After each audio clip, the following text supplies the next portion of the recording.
বাপ মা ছাড়া খারাপ সময় কোনো গার্লফ্রেন্ডকে হারিকেন দিয়েও খুঁজে পাওয়া যায় না যুবক ভাইরা। وَقَضَى رَبُّكَ أَلَّا تَعْبُدُوا إِلَّا إِيَّاهُ وَبِالْوَالِدَيْنِ إِحْسَانًا। আল্লাহ তাআলা বলেছেন তোমরা মায়ের সঙ্গে ভালো ব্যবহার করবা। ইম্মা ইয়াবলুগান্না ইনদাকাল কিবারা আহাদুহুমা আও কিলাহুমা ফালা তাকুল লাহুমা উফ। যদি মা এবং বাবার মাঝে কেউ বৃদ্ধ হয়ে যায়, don't say to them annoyance word, do not repeal them। একটা উফ শব্দ মায়ের সামনে যেই যুবক করবে আল্লাহর জাহান্নাম তার জন্য ওয়াজিব হয়ে যাবে, ঠিক কিনা বলে? আব্বা আম্মা খুশি তো আল্লাহ খুশি, আব্বা আম্মা নারাজ তো আল্লাহ তাআলা নারাজ। আচ্ছা, আপনারা সবাই, একজন যুবক ছিল, তার নাম হচ্ছে, আগে বলি, ইসলামের দ্বিতীয় খলিফার নাম কি? বোঝে না? ইসলামের দ্বিতীয় খলিফার নাম কি? আর ইসলামের চতুর্থ খলিফার নাম কি? ডানে কয় বামে কয় না, তার নাম কি? আলী রাদিয়াল্লাহু তাআলা আন। আপনারা সবাই ওয়াইস কর্নি নাম শুনেছেন? হ্যাঁ, নাম শুনবেন না কেন? আল্লাহর হাবিব বলছেন, এই ওমর দাঁড়াও, এই আলী দাঁড়াও। কি হয়েছে নবী? বলছে আমার পরে একজন যুবক হজ করতে আসবে, ইসমুহু ওয়াইস। তোমরা দুইজন আলী এবং ওমর ওয়াইসের থেকে দোয়া চাইবা। তো আলী বলছে, নবী হে, তার মাঝে এমন কি আছে যে ওমর তার কাছে দোয়া চাইবে, আমি তার কাছে দোয়া চাইব? আল্লাহর হাবিব বলছেন সে তার মায়ের খেদমত এত বেশি করেছে, সে রবের কাছে একবার দুটো হাত তুললে রব তার কোনো দোয়ায় খালি হাতে ফিরায় দেয় না। সুবহানাল্লাহ। আব্বা আম্মার দোয়া লাগবে, চা নামাজ নাই যার, আল্লাহ নাই তার যুবক ভাইরা, ঠিক কিনা বলো? আপনারা সবাই মিজানুর রহমান আজহারির নাম শুনেছেন না? আবার কোন নাম শুনছেন না সবাই? আশা রাখছি উনি আসবে আগামীতে ইনশাআল্লাহ, হয়তো নেক্সট মান্থে আসবে, এটা আমাদের বিশ্বাস, আমাদের ভরসা। এই মাসেও, সামনে মাসে ওনার সময় ডেট রাখা ছিল 12ই ডিসেম্বর ঢাকাতে। তো হুজুর ঘোষণা করেছেন যে উনি নেক্সট ডে আসবেন। তা আমরা বিশ্বাস রাখি আজহারি যখন দেশে ফিরবে পুরো বাংলাদেশটাই একটা কোরআনের বাগান হয়ে যাবে যুবক। আমার তো মনে হচ্ছে কোন মাঠে জায়গা হবে, আমি তাই ভাবতেছি। এটা কোনো ভাব নয়, এটা কোনো ফেমাসটি নয়, এটা একমাত্র আল্লাহ কোরআনের ভালোবাসা যুবক ভাইরা আমার। ওনার একজন নানা ছিলেন, তার নাম হচ্ছে গোলাম সরওয়ার সাইদি হুজুর। নাম তো শুনছেন অনেকে আপনারা সবাই নাকি? ইস, মানুষটা চলে গেছে আল্লাহর কাছে। দোয়া করি আল্লাহ ওনাকে জান্নাতুল ফেরদাউসের উঁচু মাকাম নসিব করুক। সকলেই পড়া আমিন। উনি একটা কথা বলতেন যেটা আমার হৃদয়ে টাচ করেছে। উনি বলতেন যে, আমি বলছি তোমরা সবাই ঠিক বলো যদি কথা ঠিক হয়, নামাজ নাই যার ঈমান নাই তার। নামাজ নাই যার মুসলিম হিসেবে পরিচয় দেওয়ার কোনো অধিকার তার নাই যুবক ভাই আমার। নামাজ হচ্ছে মুসলমানদের জীবনের সবচেয়ে বড় পরিচয়। লোকমান হাকিম বাই প্রফেশন, পেশাগত একজন রাখাল ছিলেন, গোলাম ছিলেন। তো একদিন তার মালিকের কাছে একজন যুবক এসে বলছে, লোকমানের মালিক, আপনার আন্ডারে যে যুবকটা কাজ করে ইসমুহু লোকমান, তার নাম হচ্ছে Lokman, but he is not a random person. এটা কোনো সাধারণ মানুষ নয়। He has intellectual capacity. তার বুদ্ধি, তার উইজডম, তার প্রজ্ঞা, তার কথা, তার হিকমত, তার জ্ঞান, তার ইলম, তার নলেজ এতটা বেশি, যখন সে কোথাও রাখাল হয়ে ছাগল চড়াতে যায়, এলাকার হাজার হাজার মানুষ তার প্রজ্ঞাপূর্ণ কথা শুনতে একটা পুরো ফাঁকা ময়দানে একত্রিত হয়ে যায়। সুবহানাল্লাহ পড়েন। লোকমানে হাকিমের মালিক বলছে, হাউ কাম ইট পসিবল? লা মুহাল, ইটস নট পসিবল। সে তো আমার গোলাম, সে এমন জ্ঞানী কেমন করে হয়? এটা সম্ভব নয় কখনোই। ঠিক আছে, যাও, তুমি যেহেতু বলেছো আমাকে, I will check his wisdom. আমি কয়েকদিন পরে তার মেধা কত বেশি, তার ক্যাপাসিটি, তার ক্যাপাবিলিটি, তার বুদ্ধি, তার ইন্টেলেকচুয়াল পাওয়ার কত বেশি আমি চেক করব। 2 দিন পর লোকমান আসছে বাসায়। মালিক বলছে, লোকমান এদিকে আসো, কাম হিয়ার, দাঁড়া, এদিকে আসো। লোকমান বলছে, মালিক কি হয়েছে আপনার? মালিক বলছে, লোকমান তোমাকে একটা কাজ দিতে চাই, কাজটা করতে হবে, করবো তো? বলছে, ইয়েস মালিক, আপনি যা বলবেন আমি তো তাই মানতে বাধ্য, বলেন কি কাজ? বলছে, তুমি এখন যাবা, ইযহাব গো ওয়াদবাশাতান, তুমি একটা ছাগল জবাই করবে এখান থেকে গিয়ে। ছাগলটা জবাই করে ছাগলের মাঝে আখরিজ মিনহা আতয়াবা বুযগাতাইন, সবচেয়ে পবিত্র অংশ কেটে নিয়ে আসবা। বলছে, তাই মালিক, ঠিক আছে, I am going to do it, আমি যাচ্ছি করতে। এবার লোকমান চলে গিয়েছে, একটা ছাগল জবাই করেছে, ছাগলের ভেতর থেকে সবচেয়ে পবিত্র অংশ কলিজা কেটে নিয়ে আসছে। নবাবগঞ্জের ভাইরা কি কাটছে শুনি নাই? বলেন সবাই, কি যা? কলিজা। বলছে, মালিক এই নেন কলিজা, সবচেয়ে পবিত্র অংশ। বলছে, মাশাআল্লাহ, amazingly well appreciated, you have done really amazing, এটাই ঠিক, এটাই হচ্ছে সবচেয়ে পবিত্র অংশ। ঠিক আছে লোকমান, আবার যাও, আবার go back again, আবার যাও ওয়াদবাশাতান। এটা কিন্তু খুব গভীর কথা, জাস্ট মজার সুরে শুনলে হবে না। You have to understand the matter I am going to talk about. যা বলছি তা না বুঝলে ওয়াজের 2 পয়সাও লাভ থাকবে না যুবক ভাইরা, ঠিক কিনা বলো? আবার তুমি যাও, এবার গিয়ে ছাগল জবাই করবা, তবে এবার পবিত্র কোনো অংশ নয়, সবচাইতে নাপাক অংশ কেটে নিয়ে আসবা। লোকমানে হাকিম আবার গিয়েছে, আবার একটা বিশাল লম্বা ছাগল জবাই করেছে, ছাগলের সবচেয়ে নাপাক অংশ আবার কলিজায় কেটে নিয়ে আসছে। এই নেন মালিক, ছাগলের সবচেয়ে নাপাক অপবিত্র অংশ। মালিক বলছে, তোমারা দিমাগ ঠিক তো হ্যাঁ? আগে বললাম পবিত্র অংশ নিয়ে আসলে কলিজা, সেকেন্ড টাইম বললাম নাপাক অপবিত্র অংশ, তাও আনলা কলিজা। একই অংশ পবিত্র, আবার একই অংশ অ্যাট দ্য সেম টাইম অপবিত্র কেমনে হয় লোকমান? তুমি তো আসলে বুদ্ধিমান না, তুমি তো বোকা।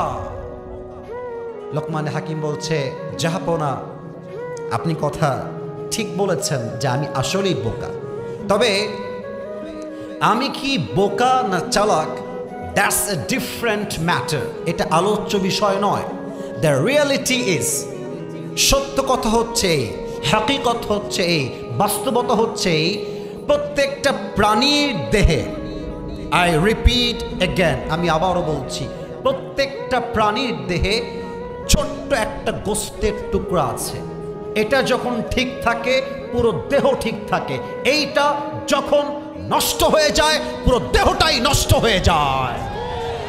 The same thing the Prophet says in Hadith, ألا إن في الجسد مضغة إذا صلحت صلحت الجسد كله وإذا فسدت فسدت الكل। আল্লাহর হাবিব বলেছেন, প্রত্যেকটা মানুষের দেহে একটা অংশ আছে, এটা ঠিক থাকলে মানুষ ঠিক থাকে, এটা নষ্ট হয়ে গেলে পুরো মানুষের দেহটাই নষ্ট হয়ে যায়। আলা ওয়াহিয়াল কলব, এটার নামই হচ্ছে আত্মা, এটার নামই হচ্ছে হৃদয়, ঠিক কিনা বলে? এবার আসুন একটা অবাক তথ্য শেয়ার করি নবাবগঞ্জের ভাইদের সাথে। হাদিসের ভাষ্যমত অনুযায়ী আমাদের যে সবাই এই হাতটা এখানে রাখেন তো, সবাই এখানে আছে আমাদের হৃদয় বা আত্মা। এখানে আমাদের কি আছে? আহা, কথা কয় না গো। হৃদয় বা হাত নামা। এই হৃদয় যে আপনাকে আল্লাহ তাআলা দিয়েছেন, there are 3 kind of heart। এই আত্মা 3 প্রকার, বুঝে শুনবেন, না বুঝলে কোনো লাভ হবে না। আবারও বলছি, আত্মা হাত দেখে কোন সহজ হবে। আত্মা মোট কয় প্রকার?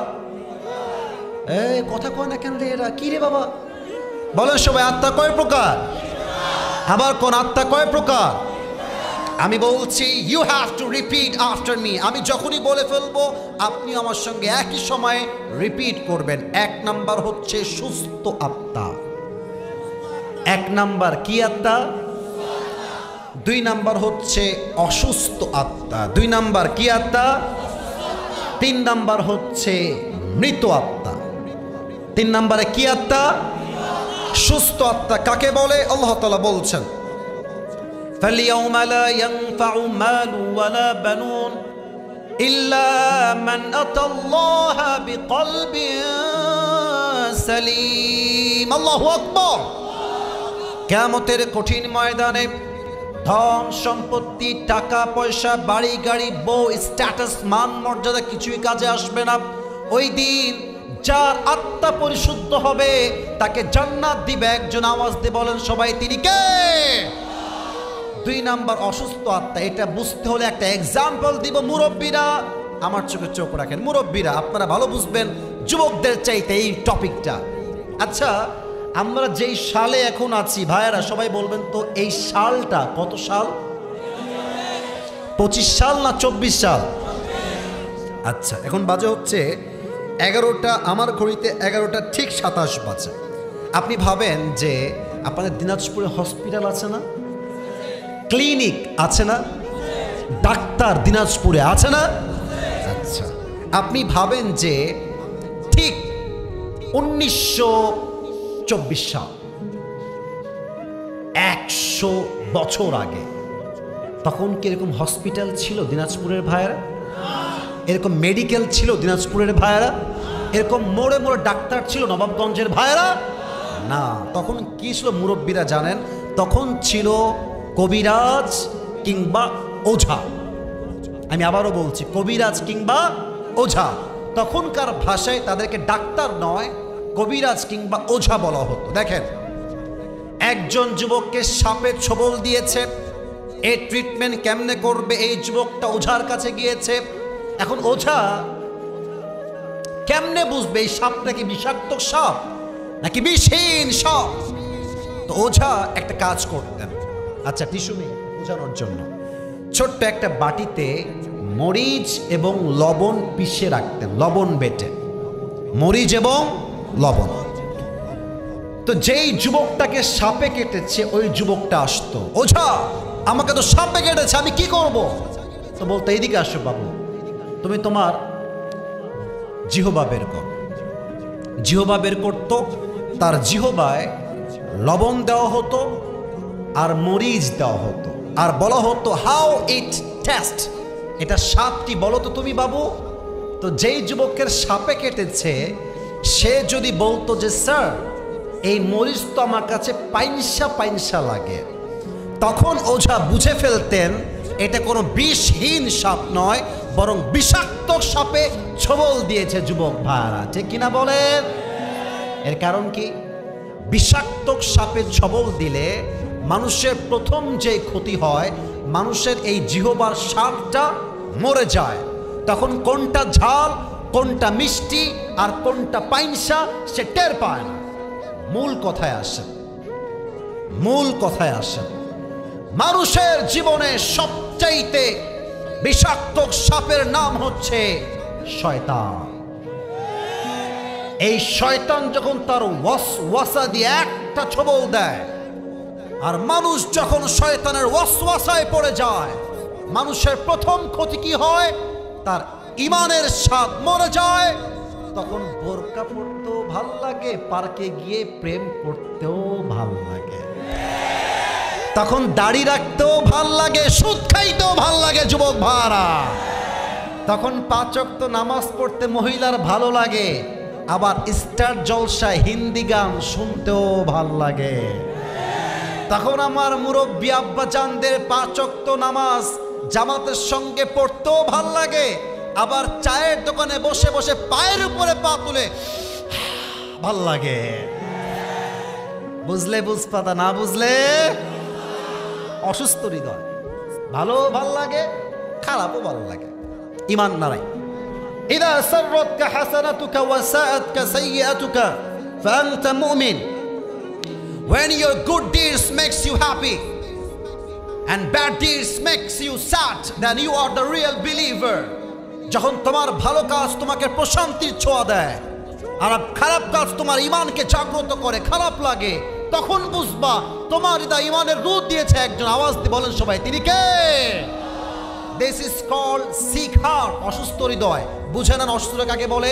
ভালো কাজও ভাল লাগে, খারাপ কাজও। আবারও বলছি, অসুস্থ হৃদয় কাকে বলে? ভালো কাজও ভাল লাগে, খারাপ কাজও। 3 নাম্বারটা বড় মারাত্মক। এটার মনোযোগ যার থাকবে না সে পুরো ওয়াজটাই হারাই ফেলবে আসলে। 3 নাম্বার হচ্ছে মৃত হৃদয়। এরা কারা জানেন? এই বাবুরা, সেলফি বাদ দাও, মোবাইল নামাও, turn off your phone right now, phone off করো। আশ্চর্য, আমি মাহফিলে ওয়াচ করছি, বসে বসে টিকটক বানায়। আরে বেটা, টিকটকের জন্য নয়, ওয়াচ শুনতে আমরা আজকের মাহফিলে এসে যুবক ভাইরা, ঠিক কিনা বলো? Turn off your phone right now, phone off করো। আমার দিকে তাকে, আমার কথা শুনো।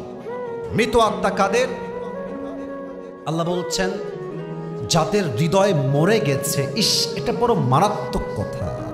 এটা বললে আমার অন্তরে একটা কম্পন তৈরি হয়ে যায়। দিনাজপুরের নবাবগঞ্জের ভাইরা, আল্লাহ তাআলা বলছেন যাদের আত্মা মরে গিয়েছে এরা হচ্ছে উলাইকা কাল আনআম।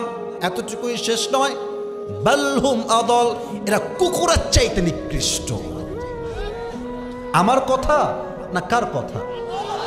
বলেন সবাই, আমার কথা না কার কথা? আমি ভাবলাম যে কিরে, আচ্ছা বলেন তো, এই পৃথিবীতে সৃষ্টির সেরা জীব কারা? জোরসে বলো, পৃথিবীর শ্রেষ্ঠ জীব কারা? সৃষ্টির সেরা জীব কারা? আশরাফুল মাখলুকাত, আমরাই তো সেই মাখলুক। আল্লাহ আমাদেরকে বলছেন আমরা কুত্তার চাইতে খারাপ। আমি ভাবলাম যে আল্লাহ আমাদেরকে এত নিকৃষ্ট কেন বললেন, এর ব্যাখ্যা কি হবে?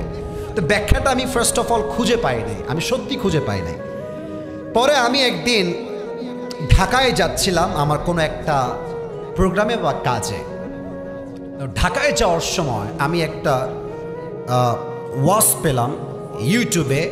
এটা হচ্ছে আল্লামা সাইদি হুজুরের ওয়াজ। ইসরে, এই মানুষটার নাম বললেই আগে বলতো রাজাকার, জঙ্গিবাদ, মৌলবাদী। এই একটা মানুষ আল্লাহর জন্য আল্লাহর রাস্তায় শহীদ হয়েছে, বাতিলের সামনে মাথা নত করে নাই যুবক ভাইরা। উনি এক অসাধারণ ব্যাখ্যা দেন এই ছোট্ট একটা আয়াতে।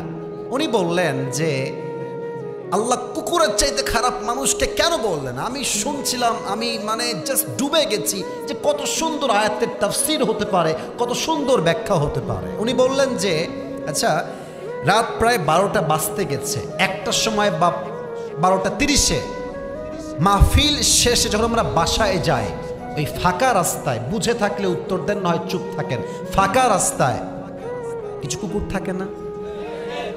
কথা কন, থাকে না? একা গেলে বুঝবেন বাস কারে কয়। ঘেউ ঘেউ ঘেউ ঘেউ করবে, আপনি বলো বাপ কোথায় তুমি? ভয় লাগে তো কুকুর চিল্লাইলে। আমার বাসায় আমি এখন মনে আছে, মানে মাঝে মাঝে গায়ে থেকে নেমে এই তো উঠবো বাসায়, আর কুত্তা ঘেউ, কি হলো রে, ভয় পেয়ে যাই। তো দেখেন, আমার একটা কুকুর আছে, নাম হচ্ছে টমি। নাম কি? কথা কোন আমার সাথে, নাম কি? আচ্ছা, খুব খেয়াল করবেন আমার এক্সাম্পলটা, আমি সাইদি সাহেবের থেকে নিয়ে বলছি। আমি রাত বাজে হচ্ছে 1টা, আমি বাসায় গেলাম। আমি কিন্তু কুকুরের মালিক। তো কুকুরটা আছে এক্স্যাক্ট ওই যে হ্যান্ড মাইকটা দেখা যায় ওখানে, আর আমি আছি এক্স্যাক্ট ওই যে বক্সের কাছে। তো দূর থেকে যখন রাতের বেলা কেউ আসে, লাইট না থাকলে দূর থেকে তার চেহারা বোঝা যায় না, who is coming from outside, কে আসছে বাহির থেকে। তো আমি আসছি বাহির থেকে, দূরে আছি, কুকুর বুঝতেছে যে someone is coming. Who is that person? He doesn't have any idea, মানে সে জানেই না কে এটা, হি ডাজন্ট নো দ্যাট। তো সে কুকুর দূর থেকেই দেখবেন ঘেউ ঘেউ ঘেউ ঘেউ ঘেউ করে।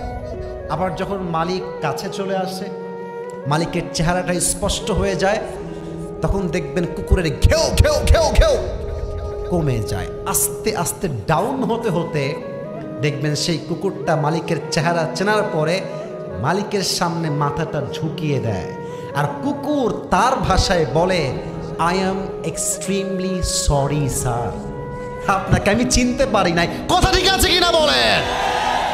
এবার দিনাজপুরে নবাবগঞ্জের ভাইরা বলেন তো সবাই, যদি মালিকের জায়গায় চোর থাকে, কুকুর কি সালাম দিবে না ঘেউ ঘেউ করবে?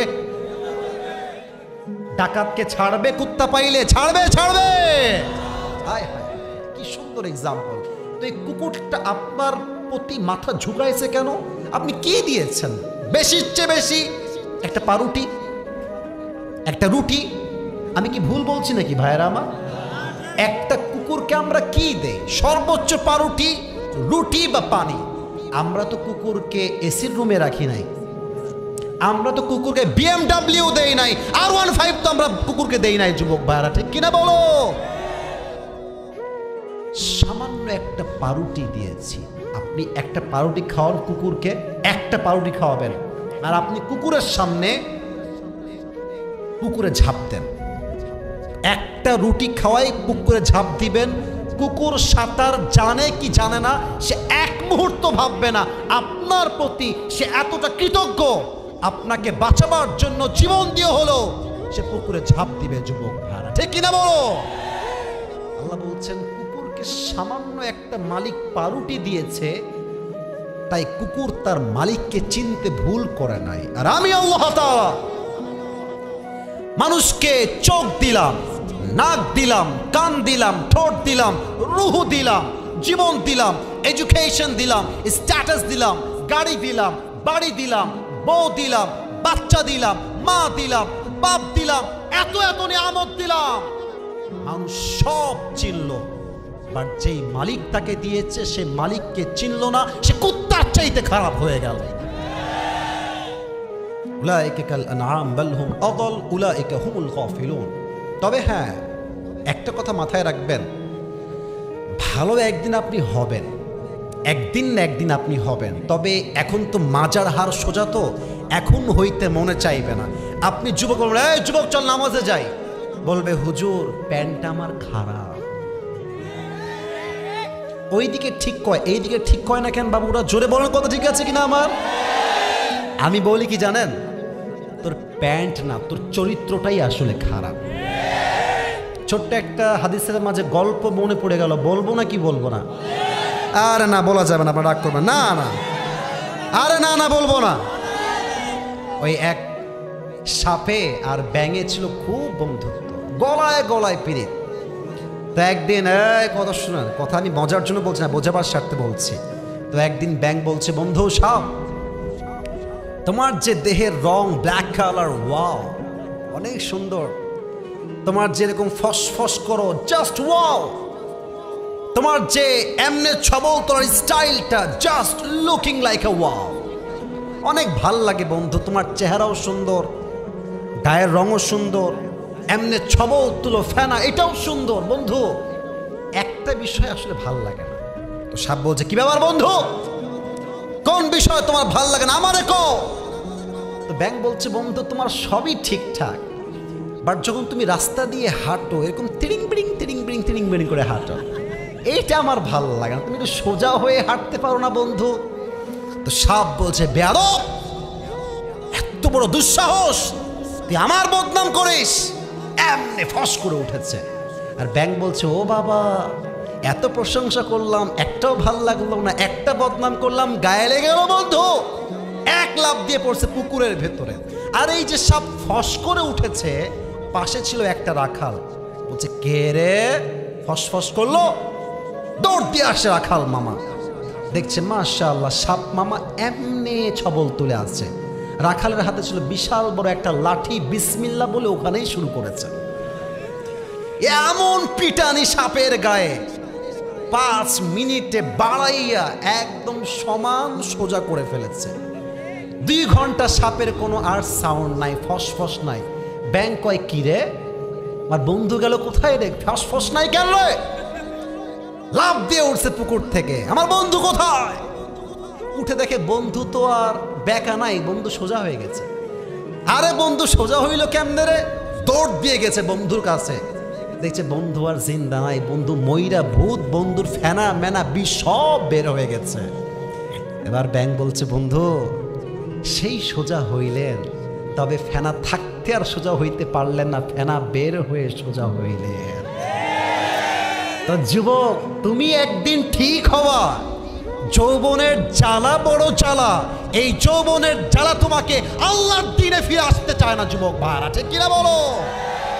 তবে যে এখন ভালো সে আগামীতে ভালো। সারা জীবন নষ্টামি করবা আর শেষ বেলায় গিয়ে হজ করে আল্লাহ ওয়ালি হয়ে যাবা, এটা হচ্ছে বাটপার নাম্বার 1 যুবক ভাইরা, ঠিক কিনা বলো? এখন যে ভালো সে আগামীতেও ভালো। আল্লাহ তাআলা সবাইকে আত্মার পরিশুদ্ধি করার তৌফিক দান করুক। সকলেই দিল খুলে পড়াবে। একটা কাশি দেন, আর একবার একটা তাকবীর দেন জোরে সোরে। মানে জোরে সোরে কেন? আপনারা প্রমাণ করবেন আমরা আগেও বাঘের বাচ্চা, মাঝেও বাঘের বাচ্চা, শেষেও আমরা বাঘের বাচ্চা, ঠিক কি না? লিল্লাহি তাকবীর।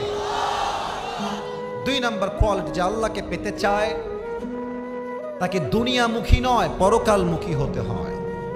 আচ্ছা আমাকে দেখেন তো, আমার বয়স কত মনে হয় আপনাদের কাছে?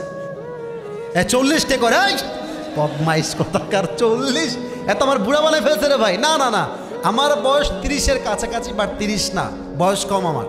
আচ্ছা আমি বলি, আমার আব্বাজান যিনি আমার ডান পাশে আছেন, আমাদের সভাপতি সাহেব, স্যার আপনার বয়স 50 আপ হবে না?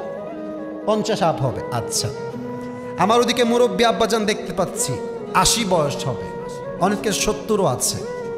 বুঝে শুনে বলেন তো, দুনিয়ার জীবনটা কি বেশি লম্বা না আখিরাতের জীবনটা বেশি লম্বা? ডানে খুব সাউন্ড আছে গো। দুনিয়ার জীবনটা বেশি লম্বা না আখিরাতের জীবন বেশি লম্বা? কত লম্বা জাস্ট ভাবেন।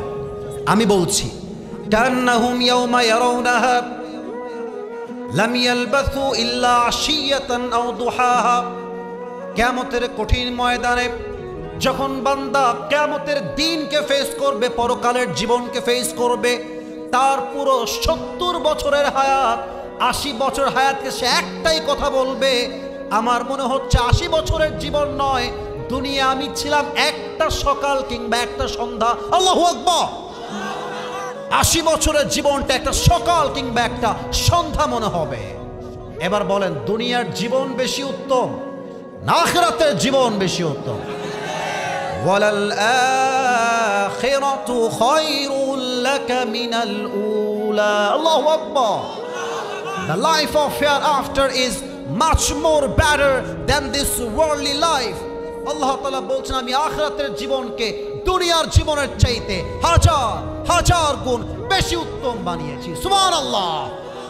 অতএব, if you want to be the closest person to your Lord, then don't focus on dunya. You have to focus on akhirah.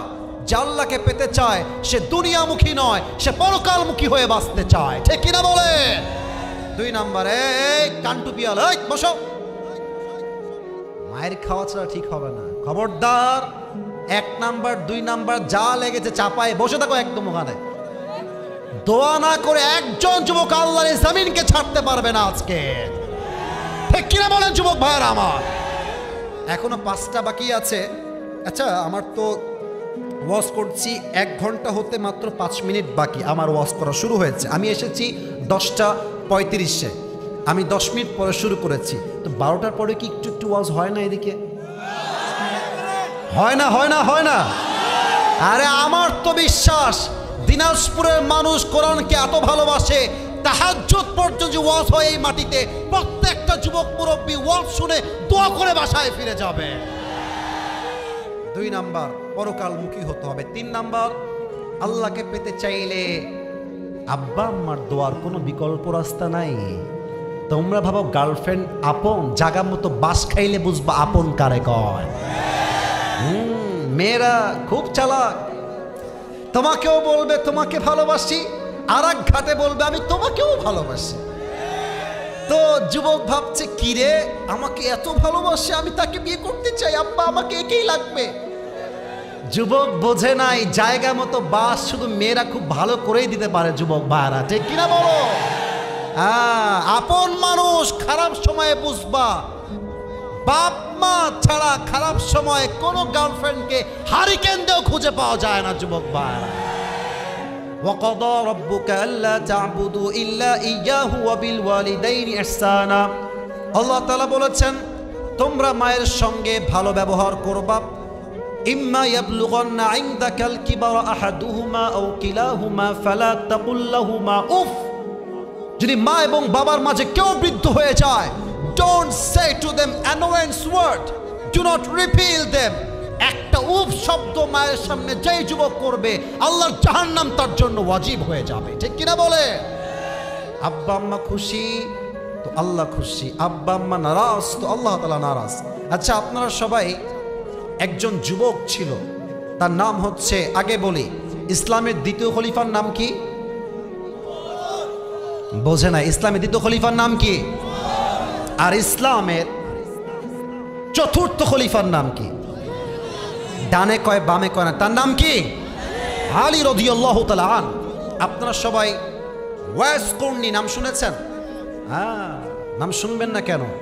আল্লাহর হাবিব বলছেন, এই ওমর দাঁড়াও, এই আলী দাঁড়াও। কি হয়েছে নবী? বলছে, আমার পরে একজন যুবক হজ করতে আসবে, ইসমুহু ওয়াইস। তোমরা দুইজন আলী এবং ওমর ওয়াইসের থেকে দোয়া চাইবা। তো আলী বলছে, নবী হে, তার মাঝে এমন কি আছে যে ওমর তার কাছে দোয়া চাইবে, আমি তার কাছে দোয়া চাইব? আল্লাহর হাবিব বলছেন, সে তার মায়ের খেদমত এত বেশি করেছে, সে রবের কাছে একবার দুটো হাত তুললে রব তার কোনো দোয়ায় খালি হাতে ফিরায় দেয় না। সুবহানাল্লাহ। আব্বা আম্মার দোয়া লাগবে, চাপ নামাজ নাই যার, আল্লাহ নাই তার, যুবক ভাইরা, ঠিক কিনা বলো? আপনারা সবাই মিজানুর রহমান আজহারির নাম শুনেছেন না? আবার কোন নাম শুনছেন না সবাই? আশা রাখছি উনি আসবে আগামীতে ইনশাআল্লাহ, হয়তো নেক্সট মান্থে আসবে, এটা আমাদের বিশ্বাস, আমাদের ভরসা। এই মাসেও, সামনে মাসে ওনার সময় ডেট রাখা ছিল 12ই ডিসেম্বর ঢাকাতে। তো হুজুর ঘোষণা করেছেন যে উনি নেক্সটে আসবেন। তা আমরা বিশ্বাস রাখি আজহারি যখন দেশে ফিরবে পুরো বাংলাদেশটাই একটা কোরআনের বাগান হয়ে যাবে। যুবক আমার তো মনে হচ্ছে কোন মাঠে জায়গা হবে, আমি তাই ভাবতেছি। এটা কোনো ভাব নয়, এটা কোনো ফেমাসটি নয়, এটা একমাত্র আল্লাহ কোরআনের ভালোবাসা। যুবক ভাইরা আমার, ওনার একজন নানা ছিলেন, তার নাম হচ্ছে গোলাম সরওয়ার সাইদি হুজুর। নাম তো শুনছেন অনেকে আপনারা সবাই নাকি? এই মানুষটা চলে গেছে আল্লাহর কাছে। দোয়া করি আল্লাহ ওনাকে জান্নাতুল ফেরদাউসের উঁচু মাকাম নসিব করুন। সকলে পড়া আমিন। উনি একটা কথা বলতেন যেটা আমার হৃদয়ে টাচ করেছে। উনি বলতেন যে, আমি বলছি, তোমরা সবাই ঠিক বলো যদি কথা ঠিক হয়, নামাজ নাই যার, ঈমান নাই তার। নামাজ নাই যার, মুসলিম হিসেবে পরিচয় দেওয়ার কোনো অধিকার তার নাই। যুবক ভাই আমার, নামাজ হচ্ছে মুসলমানদের জীবনের সবচেয়ে বড় পরিচয়। ওমর ফারুক রাদিয়াল্লাহু তাআলা আনহুর কাছে একজন যুবক আসছে, তার নাম হচ্ছে আবু লুলু আল মাজুসি। এসেই বলছে, ওমর, আমার যেই মালিক আছে সে প্রত্যেক দিন আমার কাছে 6 দিরহাম করে চার্জ করে। আমার দ্বারা এই 6 দিরহাম দেওয়া ইজ রিয়েলি কোয়াইট টাফ। তুমি কমায় দাও। আমি 6 দিরহাম নয়, প্রত্যেক দিন আমি 2 দিরহাম চার্জ করব। ওমরে ফারুক ডাক দিয়ে বলছে, এই যুবক, তোমার ব্যবসার সোর্স কি, তুমি ইনকাম করো কেমন করে? ওই যুবক ডাক দিয়ে বলছে, ওমর, আমি প্রত্যেক দিন খঞ্জর বানাই, চাকু। চাকুর নাম শুনছেন না আপনারা সবাই? আরবিতে বলা হয় এটাকে খঞ্জর। আমার ডান হাত দেখেন, খঞ্জর দেখতে কেমন আমি দেখাচ্ছি আমার এই ডান হাত দিয়ে। ডানেও চাকু, আমার হাত দেখা যায় কিনা দেখেন, ডানেও চাকু, বামেও চাকু, মাকবাদাতু ফি ওয়াসাতি, হ্যান্ডেলটা হচ্ছে মাঝখানে। This is called in Arabic খঞ্জর। বাংলায় আমরা বলি চাকু। বলছে, তাই তুমি চাকু বানাও, খঞ্জর বানাও, তোমার ইনকাম তো অনেক বেশি। হে যুবক, তোমার তো 6 দিরহাম নয়, you should be charged at least 10 দিরহাম। তোমার তো 10 দিরহাম চার্জ হওয়ার কথা। ওই যুবক এই কথা শুনে রেগে মেগে ফায়ার। ওমর, এত বড় সাহস তোমার!